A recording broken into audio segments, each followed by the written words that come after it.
Muy buenos días de nuevo a nuestros estudiantes de esta Cátedra Nacional de Justicia Transicional y Jurisdicción Especial de Paz.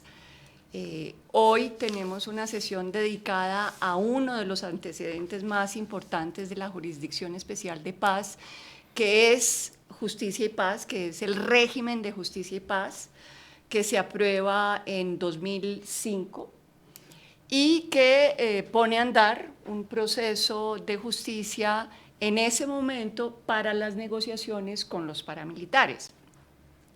Para tener esta contextualización tenemos a dos grandes expertos, dos grandes colegas míos, a quienes aprecio mucho. Tenemos a Eduardo Pizarro, profesor emérito de la Universidad Nacional, colega del IEPRI durante mucho tiempo, y María Victoria Uribe, gran colega mía también, experta en antropología de la violencia y lo que ella llamó en uno de sus libros Antropología de la Inhumanidad, y que además escribió un libro con Iván Orozco sobre el proceso de justicia y paz, hizo como un balance con él de ese proceso. Eduardo fue más bien uno de los protagonistas del proceso de justicia y paz, y la Toya, como le decimos amistosamente, hizo esa evaluación. Entonces, hoy vamos a tener una discusión que busca poner en contexto esa justicia y paz, esa como antecedente de la jurisdicción especial, y vamos a arrancar con ese contexto. Voy a arrancar primero con Eduardo, que fue protagonista en parte de lo que aconteció con la jurisdicción de justicia y paz, para que nos cuentes cómo fue ese contexto, cuáles fueron los dilemas, cómo se tomaron las decisiones y los vaivenes, porque yo recuerdo también que hubo ires y venires. Muy bien, muchas gracias María Emma, Toya, y muchas gracias a la JEP por esta invitación.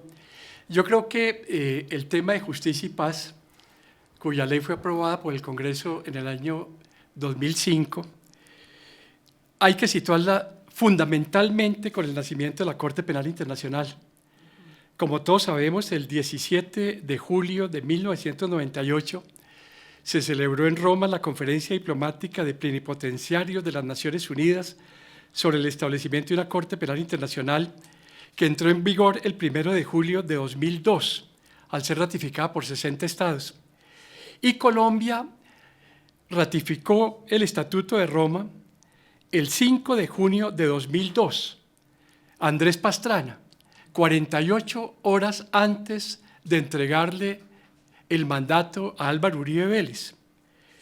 Álvaro Uribe Vélez le pidió ese día que Pastrana ratificara el Estatuto de Roma, pero acogiéndose al artículo 124, provisional de este estatuto, que planteaba fundamentalmente que la Corte no entraba en vigencia para Colombia el 5 de junio, sino 7 años después, lo cual estaba permitido por este artículo provisional.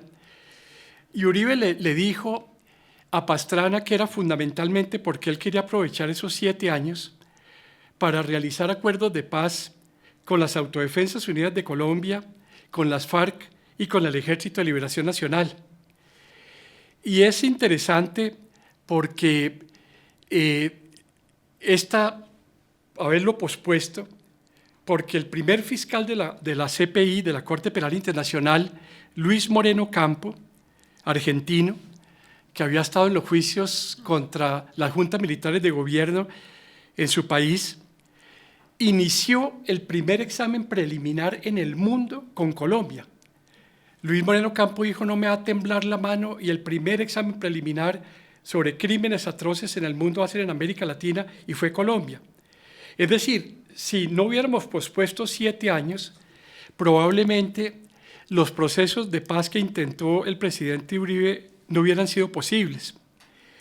En todo caso, las Autodefensas Unidas de Colombia firmaron el Acuerdo de Santa Fe de Realito en Tierra Alta, Córdoba, con el Alto Comisionado de Paz Luis Carlos Restrepo el 15 de junio de 2003, y luego con el Ejército de Liberación Nacional se desarrollaron negociaciones de paz muy intensas entre 2005 y 2007 en Venezuela, sobre todo en Cuba, que terminaron con una propuesta de acuerdo base Gobierno Nacional, Ejército de Liberación Nacional en diciembre de 2017, pero desgraciadamente este acuerdo no concluyó. Y con las FARC nunca fue posible hacer una negociación de paz bajo la administración Uribe. Yo mismo estuve en Berlín en una reunión con los delegados de las FARC en Europa, hablando sobre el tema de la paz, pero las FARC se negaron a cualquier tipo de negociación de paz con la administración Uribe por sus tendencias ideológicas. En el caso de las Autodefensas Unidas de Colombia, se inició con el proyecto Alternatividad Penal, que fue duramente cuestionado por las ONG de Derechos Humanos y por la comunidad internacional. Había nacido la Corte Penal Internacional en el 2002, y entonces en el 2005 el Congreso de la República aprobó la Ley de Justicia y Paz, que ya sufrió muchos cambios, pero sobre todo la Corte Constitucional le introdujo ajustes que permitían pasar de una ley de alternatividad penal, donde no había pena de prisión efectiva, sino penas alternativas, por un documento donde además se consideraba la existencia de las víctimas. Y la Corte Penal Internacional dijo que para poder aplicar no la pena principal del Código Penal entre 40 y 60 años, sino la pena alternativa entre 5 y 8 años, los miembros de las Autodefensas Unidas de Colombia debían dar una confesión plena y sincera, revelar la ubicación de cuerpos de los desaparecidos, pagar reparaciones económicas de las víctimas con los bienes de las Autodefensas Unidas de Colombia, pero también con los bienes de los miembros de las autodefensas, y el paramilitar que cometiera nuevos delitos perdía todos los beneficios. Sin duda, esta postura de la Corte Constitucional permitió adaptar la Ley de Justicia y Paz a los estándares internacionales de la Corte Penal Internacional, como lo reconoce Human Rights Watch en varios documentos, y por consiguiente fue clave esta intervención para que hubiese una Ley de Justicia y Paz mucho más adecuada a los estándares internacionales. Muy bien, gracias, Eduardo. Toyita. No, qué buen contexto, Eduardo. Qué buen contexto, porque yo creo que ya con eso que tú acabas de decir, cómo nace, digamos, la Ley 975, cómo interviene la Corte Constitucional, cómo adecúa, digamos, un poco todo este intento por llevar las Autodefensas Unidas de Colombia a una negociación, pues yo creo que ya con eso nos pones una base, digamos, para entender cómo entra en Colombia la justicia transicional. Yo voy a hablar desde otro sitio muy diferente al de Eduardo. Yo voy a hablar, digamos, como investigadora de las autodefensas, una persona que trabajó en las cárceles. Yo trabajé en la cárcel Modelo de Barranquilla, trabajé en la cárcel La Picota y conocí personalmente a muchos de estos personajes de las autodefensas. Y voy a hablar también un poco desde una investigación que yo hice muy exhaustiva de un frente paramilitar que es el Frente Omar Izaza, que es un frente no muy grande, pero muy cruel, que cometió atrocidades tremendas y muy poco conocido, comandado por uno de los hijos de Ramón Izaza. Yo revisé todos los expedientes judiciales de este caso del FOI, del Frente Omar Izaza, y ahí uno se da cuenta de muchas cosas, Eduardo. Por ejemplo, uno se da cuenta que como había que adecuar lo que sucediera con Justicia y Paz a los estándares internacionales y había que calificar los crímenes de los paramilitares o como crímenes de lesa humanidad o como crímenes de guerra, en el caso de este frente paramilitar, el fiscal lo que hace es tomar una cantidad de crímenes muy disímiles, muy disímiles, y embutirlos literalmente en esas categorías jurídicas, crímenes de guerra y crímenes de lesa humanidad. Y ahí lo que tú vas a ver, que a mí me parece muy complicado y que afortunadamente la Jurisdicción Especial para la Paz no entra en ese terreno para nada, es que una cantidad de crímenes que se llaman de limpieza social, es crímenes de homosexuales, prostitutas, de comunidad de LGTB, habitantes de calle, gente sin oficios conocidos, etcétera. Todos esos crímenes que cometió este Frente Paramilitar, y no solamente este Frente Paramilitar, el Frente Fronteras, comandado por el Iguano, cometió igualmente un montón de crímenes de limpieza social. Los fiscales, en vez de hacer una consideración respecto a esa categoría tan infamante de limpieza social, embuten todos esos crímenes como crímenes de guerra y crímenes de lesa humanidad. Ahí yo veo un problema de justicia y paz. Yo soy una persona que defiende mucho justicia y paz, porque Justicia y Paz tuvo cosas muy benévolas, nos dejó conocer un montón de verdades que desconocíamos absolutamente, nos abrumó de verdades, pero tuvo ese problema, tenía que calificar una serie de crímenes y meterlos dentro de dos categorías, dos tipos penales, que eran de la justicia internacional, que eran crímenes de guerra y crímenes de lesa humanidad, y ahí vamos a tener el problema de una cantidad de crímenes que no obedecen a eso, no tienen nada que ver con la confrontación armada, no es gente que esté en la confrontación, sino que es gente que incomoda, es gente que hay que borrar del mapa porque incomodan, porque a los paramilitares no les gustan ni las prostitutas, ni los… Entonces, yo señalaría eso, Eduardo, ese gran problema tuvo Justicia y Paz, además de las enormes bondades, ¿no?, que tuvo también. Muchas gracias, Toya. Entonces, Toya ya nos lleva como al segundo momento de esta conversación, que es como un balance, pero antes de entrar al balance, yo quería retomar algo del contexto, porque me parece importante señalar a las nuevas generaciones que en parte el cambio entre lo que describió Eduardo muy bien de la primera propuesta, que era de alternatividad penal, a lo que fue finalmente aprobado, realmente esa transformación tuvo que ver con organizaciones de defensa de derechos humanos que fueron muy activas, con el Centro de Pensamiento de Justicia, con el Móvice, que en ese momento estaba articulando una cantidad de esfuerzos de víctimas de crímenes de Estado.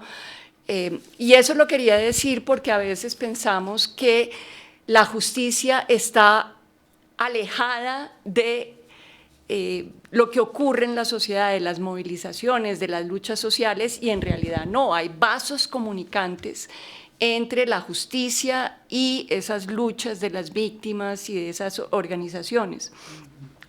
Es decir, la justicia no es como un mundo totalmente separado de lo que acontece, y sobre todo cuando es justicia transicional, que tiene una dimensión política tan importante, no es ajena a esas luchas. Entonces quería hacer como un reconocimiento de esas organizaciones que lograron subir los estándares, bueno, yo llamo subir, digamos, llevar unos estándares mucho más estrictos, porque en principio lo que acontecía es que no había una exigencia de verdad. El discurso de la verdad atado a la justicia entra con Justicia y Paz, y entra de la mano de todas estas organizaciones que exigen verdad para que estas personas no entren por justicia ordinaria. Entonces, ya entrando a lo que planteaba la Toya sobre el balance, es decir, tú dijiste que hay cosas que hay que reconocerle a Justicia y Paz, pero señalas una de las dificultades, pongámoslo así, dificultades, limitaciones, que muestra cómo la justicia opera con unas categorías, digamos, muy estrictas para calificar los crímenes, y cómo esas categorías en un conflicto armado donde hay tantos grises, tantas porosidades, ¿no?, entre…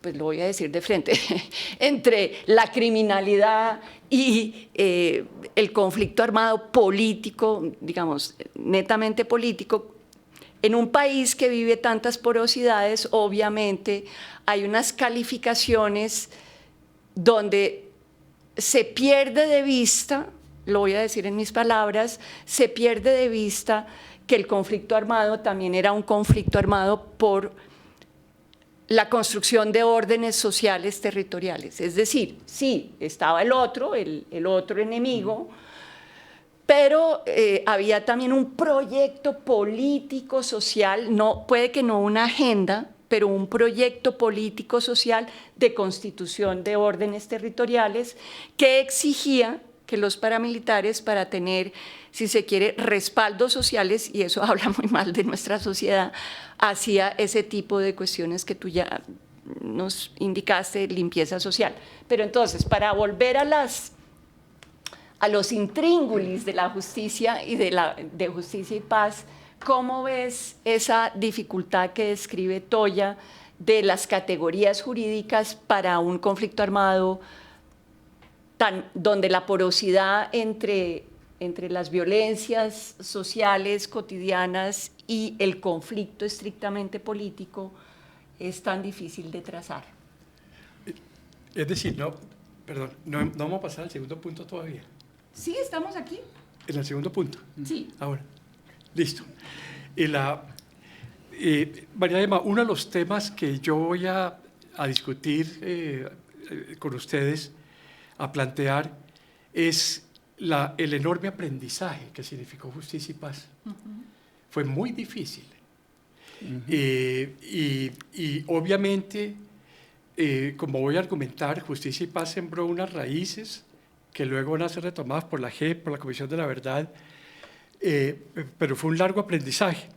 Pero antes de entrar a ese tema, yo quisiera hacer el balance de Justicia y Paz, porque yo creo que en general, estoy de acuerdo con Toya, el balance con todas las dificultades y con muchos vacíos me parece que fue enormemente positivo, porque finalmente se desmovilizaron 37 bloques paramilitares.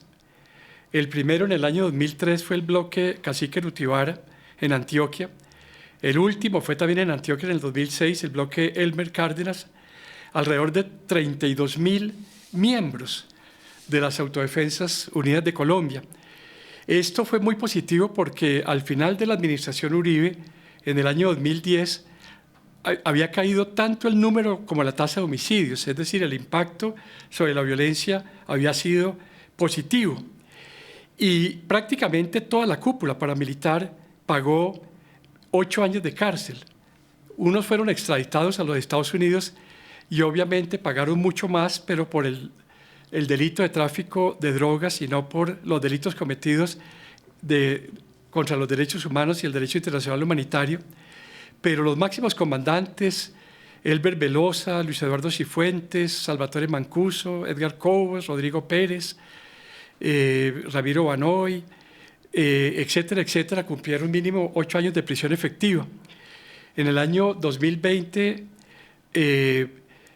la Justicia y Paz había dictado 65 sentencias condenatorias y condenado a penas de prisión efectiva a 620 condenados, de 4.300 postulados que habían sido detenidos.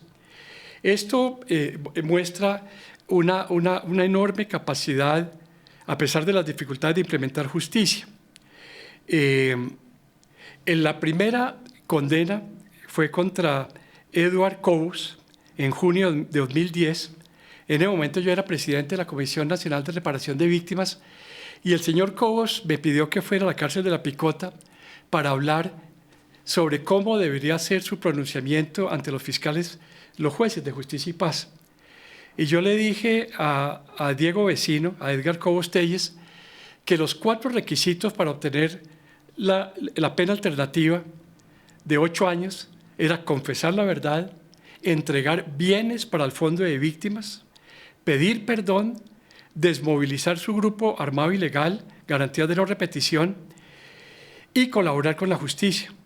Y fue una experiencia interesante su intervención ese día en Palo Quemado, en la 26, donde estaba la Fiscalía, en todo caso los tribunales de Justicia y Paz. Pero además del avance en justicia, la Ley de Justicia y Paz creó la Comisión Nacional de Reparación y Reconciliación, que fue el nacimiento de la víctima portadora de derechos en Colombia. Esto me parece que es un elemento clave porque a partir del año 2005 nace la víctima como portadora de derechos y se multiplican en Colombia las asociaciones de víctimas, víctimas por delitos, el secuestro, víctimas regionales, víctimas por género, de mucho orden. Y en la Comisión Nacional de Reparación y Reconciliación creamos el Registro Nacional de Víctimas, que continúa, creamos el Fondo Nacional de Víctimas, que continúa, y creamos el Grupo de Memoria Histórica, que luego se va a convertir en el Centro Nacional de Memoria Histórica, el Derecho a la Verdad, y que va a abrir el camino a la futura Comisión de la Verdad. Pero también en el año 2007 se creó la Comisión de Búsqueda de Personas Desaparecidas con la Fiscalía, se creó el Registro Nacional de Desaparecidos, el Mecanismo de Búsqueda Urgente, el Plan Nacional de Búsqueda de Personas Desaparecidas, que va a servir de fundamento para lo que van a ser uno de los componentes actuales de la justicia transicional, la búsqueda de personas desaparecidas. Eso lo elaboramos ya en el año 2007 con la Fiscalía. Es decir, yo creo que lo importante de Justicia y Paz fue que significó el nacimiento de la víctima, el nacimiento de la justicia transicional, la víctima como portadora de derechos, la búsqueda de personas desaparecidas. Fue un trabajo, yo creo que muy intenso, y a pesar, insisto, de sus vacíos, creo que dejó una herencia importante. Mil gracias, Eduardo. A ver, afortunadamente Eduardo hace el balance positivo de Justicia y Paz y lo hace muy detalladamente y estoy totalmente de acuerdo contigo, son todas las bondades de este sistema. Yo voy a señalar algunos de los problemas que ha tenido Justicia y Paz. Primero, me parece importante hablar al tener como tipología criminal dos crímenes, crímenes de guerra y crímenes de lesa humanidad, y no tener el tipo penal para calificar crímenes de sistema, nos quedamos sin poder calificar el paramilitarismo como un crimen de sistema. O sea, condenas individuales, condenas a Liguano, condenas a fulanito, etcétera, pero el crimen de sistema nunca se logró configurar y no se logra configurar básicamente porque no existe el tipo penal para hacerlo, básicamente. Eso por un lado quisiera señalarlo. Quisiera señalar otra cosa. En el caso, por ejemplo, bueno, muy poca participación de las víctimas, Eduardo. La participación de las víctimas en Justicia y Paz es dolorosa. Es muy dolorosa porque es una participación indirecta. Ellas están siempre en salas diferentes a las salas donde están los perpetradores y en los incidentes de reparación, ellas no asisten a los incidentes de reparación, sino que miran a través de pantallas. Entonces, a mí me pareció muy desolado, es muy desolador. Yo asistí a varios incidentes de reparación y me pareció casi cruel esa forma de las víctimas en Cúcuta a través de una pantalla y el Liguano en el Tribunal Superior de Bogotá y o sea, ahí no hay encuentro cara a cara, ahí no hay la posibilidad de que la víctima conozca al perpetrador y pueda hablar con él. Entonces yo pienso que ese es uno de los problemas que tuvo Justicia y Paz, el papel que tuvieron tan secundario las víctimas. Y pensando un poco en la cuestión humana, ¿no? Porque, es decir, ¿quiénes eran los paramilitares? ¿Qué clase de gente eran ellos? Me parece muy importante decir lo siguiente: no son unos psicópatas, son gente absolutamente normal. Yo conversé con tantos en la cárcel, son gente simpática, son personas. ¿Y por qué recurren a esas prácticas tan inhumanas? ¿Qué los lleva a ser tan inhumanos cuando son personas como cualquier colombiano? Bueno, esa es una de las preguntas que todavía tenemos que terminar de responder, ¿no? Porque ellos mismos se sorprenden. Yo me acuerdo en una entrevista con el Tigre, uno de los perpetradores de la masacre del Salado, una entrevista con el Tigre en la cárcel Modelo de Barranquilla, donde yo le pregunté directamente al Tigre, explíqueme una cosa, ¿ustedes por qué recurren ¿no les basta con matar a la persona y ya? O sea, ¿por qué recurren a esas cuestiones tan criminales, tan crueles de cortarle la cabeza? Y él me dijo, yo no tengo respuesta. Ellos mismos no saben por qué incurren, son comportamientos de grupo, ¿no? Básicamente son comportamientos de grupo y cuando tú los agarras por separado, ellos no saben responder realmente qué les pasó.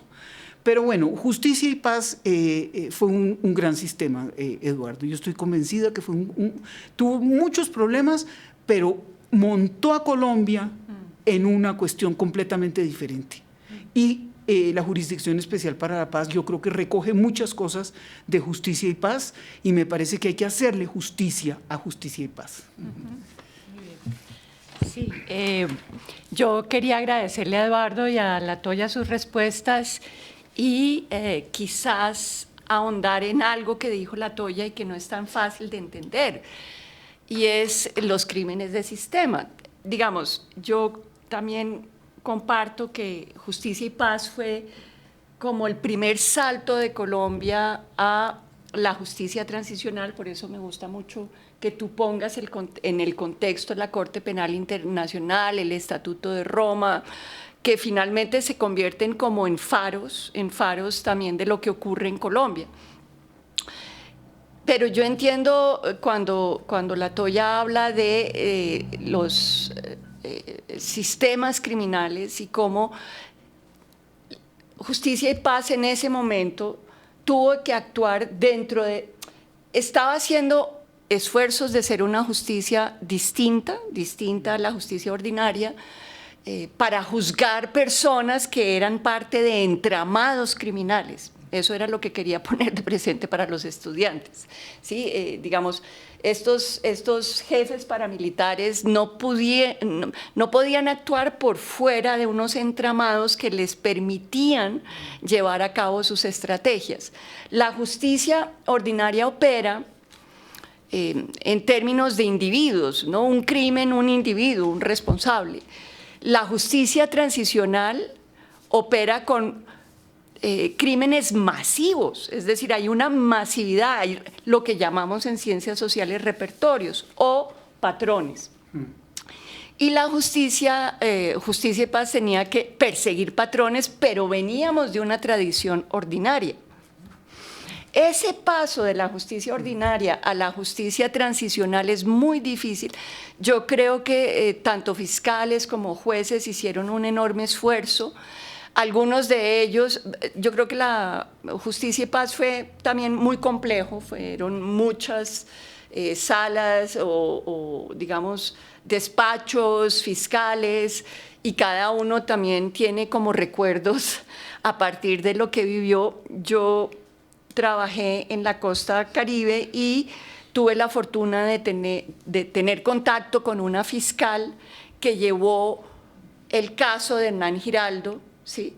Y lo llevó a un nivel muy alto porque logró demostrar el repertorio, ¿sí? No se quedó con un caso, otro caso, pero además hizo algo muy interesante y quiero rendirle aquí homenaje porque me pareció extraordinario que una fiscal hiciera esa investigación para probar que los niños nacidos de violaciones, para quienes no sepan, Hernán Giraldo violaba sistemáticamente a niñas menores de edad, recurrió a los certificados de bautizo y pudo demostrar así, es decir, se salió de las fuentes tradicionales y buscó nuevas fuentes para emplazar a este paramilitar que seguía hablando de que él tenía novias, ¿sí?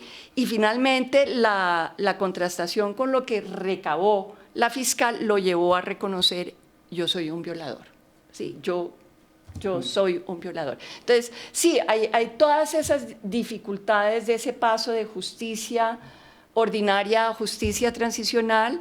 Entiendo las dificultades que vivieron fiscales y jueces para confrontar la masividad y estoy de acuerdo con la Toya que los entramados sí se hicieron visibles, porque yo sé que muchos de los paramilitares señalaron a empresas, señalaron a oficiales de la fuerza pública, a políticos, y sin embargo, toda esa verdad que está ahí quedó un poco suelta. No sé qué opinas tú también, Eduardo, de esa verdad, del entramado, del crimen de sistema. Sí, antes te quisiera comentar una experiencia personal. Yo les había dicho que yo asistí a la primera indagatoria ante un juez de justicia y paz de Edgar Cobos, Diego Vecino. Y fue una reunión muy dramática que mostraba las dificultades de este proceso, porque yo me había reunido con él el día anterior en la cárcel de La Picota y habíamos discutido lo que iba a ser su intervención. Y yo le había insistido mucho en que lo más importante era pedir perdón por los crímenes perpetrados. Cuando él pidió perdón, se levantó una persona, un hombre joven, le pidió autorización a la juez y abrazó a Diego Vecino y lo perdonó. Y 2 minutos después, una mujer muy joven levantó una foto, la foto de su padre, y dijo: usted nunca lo voy a perdonar, usted es un asesino. Es decir, en 5 minutos tuvimos perdón y no perdón. Esto mostraba enormemente las dificultades del proceso. Y luego hubo un momento terriblemente dramático. Diego Vecino, Edgar Cobos, que estudió después Derecho, estando en la cárcel de La Picota, después de pedir perdón, comenzaron en el fondo de la sala a gritarle asesino. Él reconoció a 2 o 3 de los que le estaban gritando asesino como las personas que lo habían secuestrado. A él lo secuestró el ELN. Y él me cuenta que él se volvió paramilitar por ese secuestro que lo había arruinado. Entonces al otro día me reuní con él en la cárcel de La Picota y me dijo: mire, doctor Pizarro, usted me pidió que pidiera perdón, pero ahí estaban gritándome asesino los que me llevaron a ser paramilitar. Iván Orozco, en un libro, cuenta esta historia que yo le comenté. Esto mostraba las dificultades.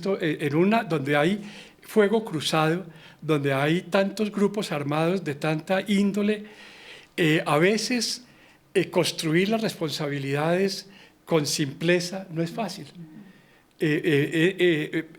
Yo no sé qué crímenes cometió Diego Vecino, pero en todo caso él fue víctima a su turno de secuestro y luego tuvo enormes dificultades para pedir perdón, porque esa joven mujer no lo perdonó ese día, probablemente después sí.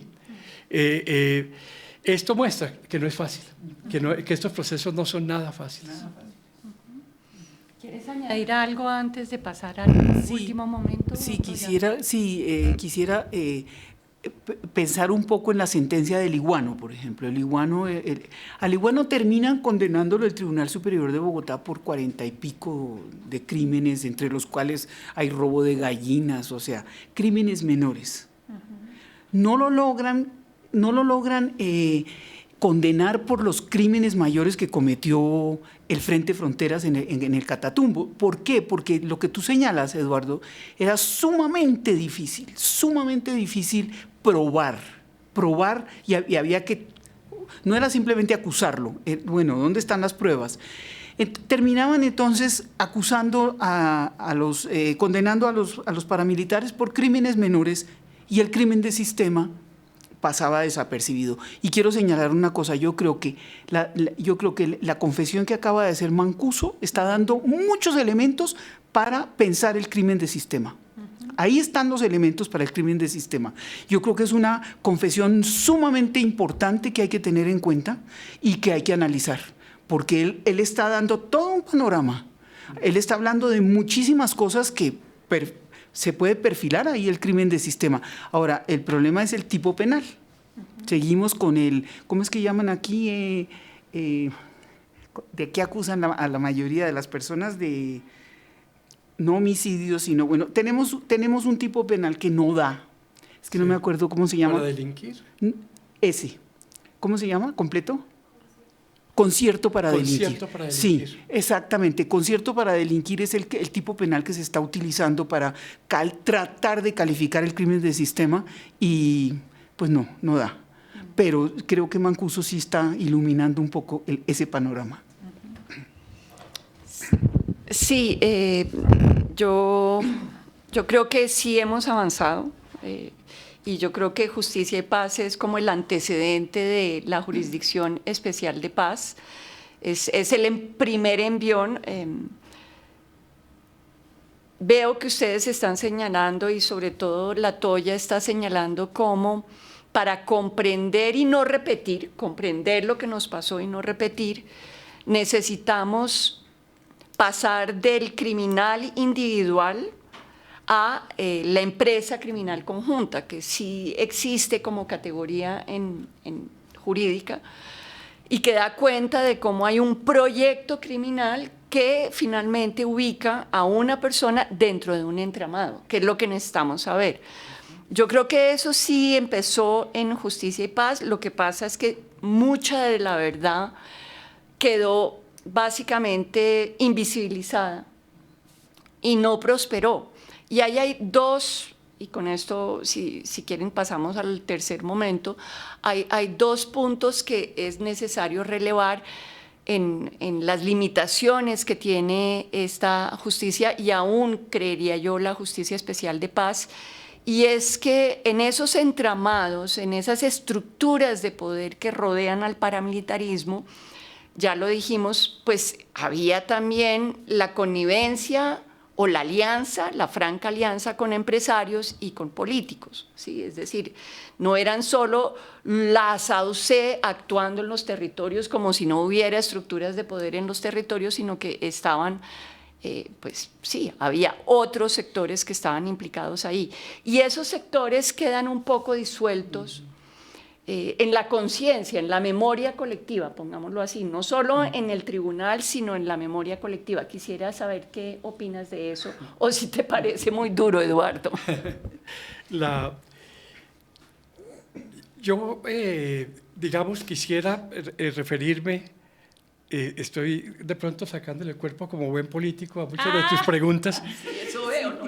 pero yo quisiera plantear un poco lo de los aportes de Justicia y Paz, fundamentalmente para la JEP actualmente, porque mi experiencia personal fue que Justicia y Paz fue un camino muy largo, porque fue un largo aprendizaje. Yo, cuando me reuní con los primeros jueces y fiscales de Justicia y Paz, ellos me decían que había sido una experiencia muy dura. Ellos habían estudiado 5 años de Derecho, habían hecho posgrado, eran profesores, eran jueces, y se han educado en un modelo de justicia. Exacto. Y había que sacarse el chip y meterse otro chip en la cabeza, pero era casi, me decían ellos, que era una nueva carrera, una nueva formación profesional, porque era otro modelo de justicia. Y recuerdo que en esos años trajimos a un abogado muy prestigioso de Sudáfrica, nos reunimos con el presidente de la Comisión de la Verdad de Guatemala, vino gente de la Comisión de la Verdad de Chile y de Argentina, de El Salvador, estuvimos en Perú con el presidente de la Comisión de la Verdad del Perú, con grupos de abogados, para hacer este duro aprendizaje y sacarse el chip.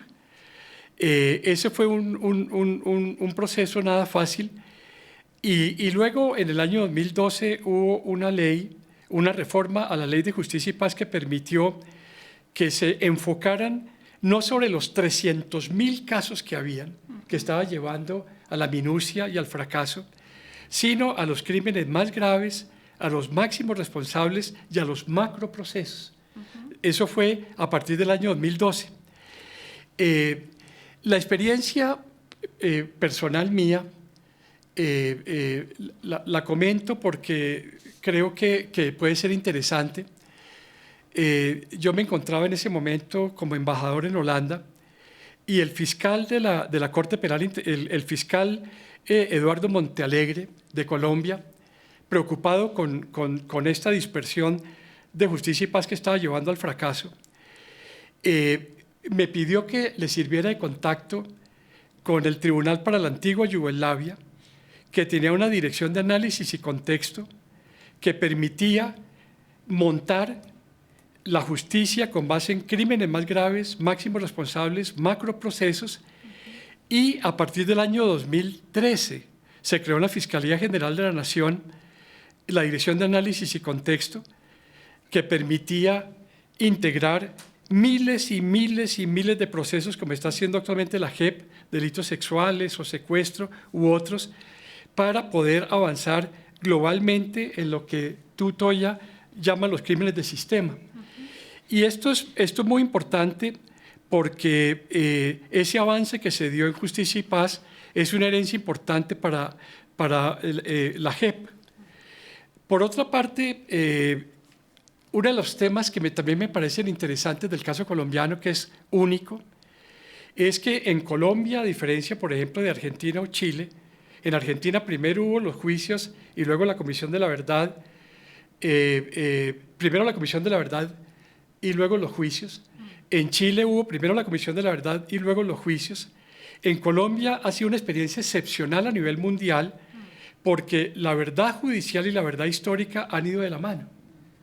Se creó el Grupo de Memoria Histórica, el Centro Nacional de Memoria Histórica, la Comisión de la Verdad y simultáneamente con Justicia y Paz y la JEP. Entonces, los grupos de historia, de verdad histórica, se han alimentado de los expedientes judiciales y los jueces a su turno se han alimentado de la verdad histórica, que les ha dado el contexto sobre los hechos que han afectado al país. Y esta experiencia de retroalimentación de verdad judicial y verdad histórica es un caso único a nivel internacional. Y yo creo que es una de las grandes lecciones de Colombia para el mundo. Esta simultaneidad que no se dio en otras partes del mundo. Esto... Muy bien.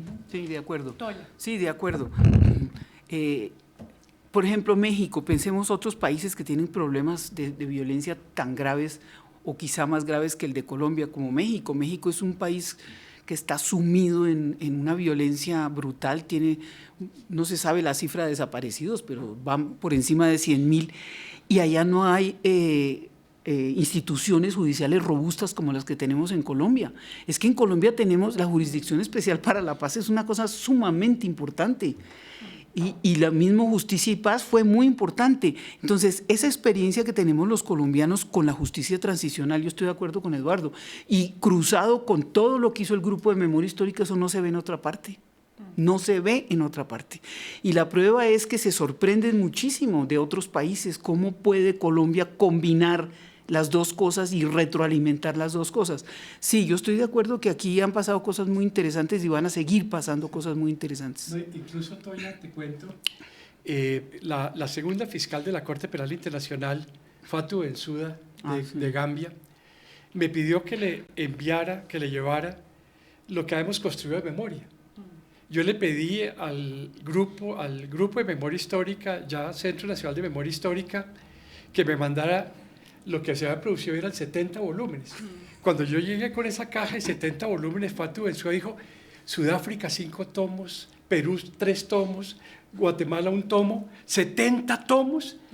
Colombia es el país que más memoria ha producido, probablemente con la sola excepción de Alemania, no lo sé. Colombia es el país que más memoria ha construido en el mundo. Sí, de acuerdo. Pero, Eduardo, ahí hay una cosa muy, muy paradójica. Colombia ha construido un volumen de memoria y de verdad sin precedentes, pero ahí tenemos una sociedad tan indolente, es decir, la sociedad colombiana. A mí me impresiona, por ejemplo, lo que está pasando con las declaraciones de Mancuso. Las declaraciones de Mancuso tendrían que tener al país en ascuas, temblando, y no, aquí pasa derecho. Eso es una cosa también muy paradójica de la sociedad colombiana. No se da por aludida, no se da por aludida. Por eso sí, me parece importante que esta cátedra que están haciendo ustedes para que los jóvenes se enteren de todo esto y se involucren y se den por aludidos. Pues yo le quiero agradecer muchísimo a ambos por la conversación y por los aportes. Creo que para las personas que nos están escuchando quedó claro que en todo caso Colombia ha hecho esfuerzos gigantescos, con problemas, pero gigantescos, para poner en pie aparatos de justicia transicional que con errores han ido corrigiendo, es decir, la Jurisdicción Especial de Paz corrige en parte digamos, baches que tenía la Justicia y Paz, y en particular lo que dice Eduardo trae cierto tipo de categorías como los macrocasos. Yo hablaría también de los repertorios de violencia, los patrones de violencia, que ya nos ponen en una justicia distinta, porque yo sí creo que todas estas justicias transicionales están también cambiando nuestra mirada sobre la justicia, en el sentido de que están mostrando que cierto tipo de crímenes son entramados y son repertorios que requieren condiciones sociales, políticas y económicas para darse. Entonces yo sí creo que hemos avanzado, y también terminaría diciendo que en parte esos avances no solo tienen que ver con decisiones gubernamentales, sino también con las organizaciones de víctimas, con los centros de pensamiento, la academia, que ha producido una cantidad de miradas sobre esa justicia transicional y que ha puesto, si se quiere, estándares muy altos, cada vez más altos, para ofrecer justicia a las víctimas.